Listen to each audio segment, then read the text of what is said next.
નમસ્કાર. News of Gandhinagar daily headlines today.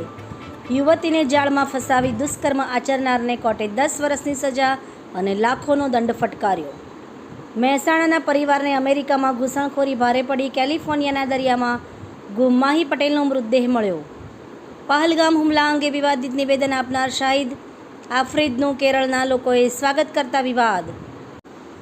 S-400એ એવું કામ કર્યું કે રશિયાએ સૈનિકોને ઇનામ આપ્યું. અમેરિકા ટેન્શનમાં.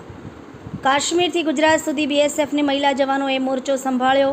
ઓપરેશન સિંદૂર નારી શક્તિનું પ્રતીક. PM. મહારાષ્ટ્રમાં લાડલી બહેન યોજનાની 2200થી વધુ લાભાર્થી સરકારી કર્મચારી નીકળી. મંત્રીએ ફોડ પાડ્યો. ભારતમાં કોરોનાના એક્ટિવ કેસનો આંકડો 2700ને પાર. 24 કલાકમાં 7ના મોત.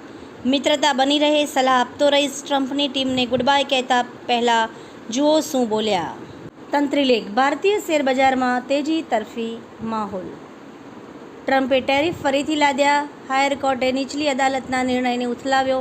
ટ્રેડ કોર્ટે ટેરિફને ગેરબંધારણીય ગણાવી કાયમી પ્રતિબંધ લાદ્યો હતો. વાર્ષિક 18 મિલિયન ટનથી વધુ દૂધ ઉત્પાદન સાથે ભારતના કુલ દૂધ ઉત્પાદનમાં ગુજરાતનો ફાળો 7.5%. અમેરિકામાં 5 લાખથી વધુ લોકો પર ડિપોર્ટ થવાનો ખતરો. કોર્ટે પણ ટ્રમ્પને આપી ખુલ્લી છૂટ. ભારે વરસાદ અને ભૂસ્ખલનના કારણે પૂર્વોત્તરમાં તબાહી. 20 લોકોના મોત. અનેક ઘર હોટલો ધરાશયી. ભારત અને પાકિસ્તાન યુદ્ધ કરશે તો મને વેપારમાં બિલકુલ રસ નથી. ડોનાલ્ડ ટ્રમ્પની ચીમકી. મહારાષ્ટ્રમાં લાડલી બહેન યોજનાની 2200થી વધુ લાભાર્થી સરકારી કર્મચારી નીકળી. મંત્રીએ ફોડ પાડ્યો. એનોજી સાહિત્ય સરિતા ગ્રુપ. વિષય દાનવીર. એના ઉપર સર્જકોની ખૂબ જ સુંદર વિવિધ સ્વરચિત રચનાઓ. કથાની કથની. વાર્તાનું નામ દિવ્ય અનુભૂતિ. લેખિકા શિલ્પા શેઠ. વાંચવા જેવો લેખ, જાણવા જેવો. ગાંધીનગર સાહિત્ય સભા, જિલ્લા પુસ્તકાલય ગાંધીનગર અને હીરામૂલ ફાઉન્ડેશનના સંયુક્ત ઉપક્રમે ઓપરેશન શિલ્ડ. સાયરન વાગતા જ ગુજરાતના 18 જિલ્લામાં મોક ડ્રીલ શરૂ. બ્લેકઆઉટનો કરાશે અમલ.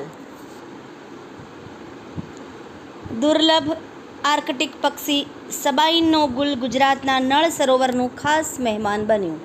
જાણો. આજે દરેક મહિલાએ રાષ્ટ્રરક્ષા માટે સ્વયં આત્મરક્ષાનું પ્રશિક્ષણ લઈ આત્મનિર્ભર બનવું પડશે. શ્રીમતી નંદિની દેશપાંડે. આભાર. મીનાક્ષી રાવલ, ગાંધીનગર. ન્યૂઝ ઓફ ગાંધીનગર દૈનિક જન ફરિયાદ ન્યૂઝ.